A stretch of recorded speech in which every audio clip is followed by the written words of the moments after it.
സംസ്ഥാനത്ത് വീണ്ടും സർവകാല റെക്കോർഡ് മറികടന്നിരിക്കുകയാണ് സ്വർണ്ണവില.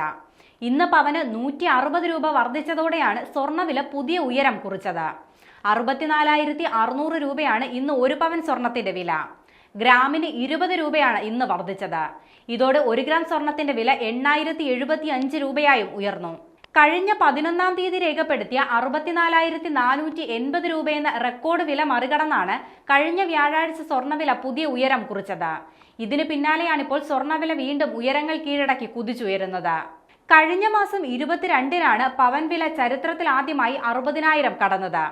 ദിവസങ്ങൾ കൊണ്ട് തന്നെ 64,000 കടന്ന് സ്വർണ്ണവില കുതിക്കുന്ന കാഴ്ചയാണ് പിന്നീട് കണ്ടത്. രാജ്യാന്തര വിപണിയിലെ മാറ്റങ്ങളാണ് സ്വർണ്ണവിലയിൽ പ്രതിഫലിക്കുന്നത്.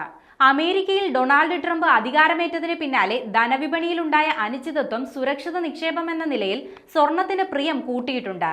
കൂടാതെ ഓഹരി വിപണിയിൽ ഉണ്ടാകുന്ന ചലനങ്ങളും സ്വർണ്ണവിലയെ സ്വാധീനിക്കുന്നുണ്ട്. അതേസമയം രാജ്യത്ത് സ്വർണത്തിന്റെയും വെള്ളിയുടെയും പ്ലാറ്റിനത്തിന്റെയും ഇറക്കുമതി തീരുവ കേന്ദ്ര സർക്കാർ കുറച്ചിരുന്നു. സ്വർണത്തിന്റെയും വെള്ളിയുടെയും ഇറക്കുമതി തീരുവ 6%, പ്ലാറ്റിനത്തിന് 6.4%മാണ് കുറച്ചത്. രാജ്യാന്തര വിപണിയിലെ ചലനങ്ങൾക്കനുസരിച്ചാണ് രാജ്യത്തെ സ്വർണ്ണവില നിശ്ചയിക്കപ്പെടുന്നത്. ഡോളർ, രൂപ വിനിമയ നിരക്ക്, ഇറക്കുമതി തീരുവ എന്നിവയും സ്വർണ്ണവിലയെ സ്വാധീനിക്കുന്ന ഘടകങ്ങളാണ്.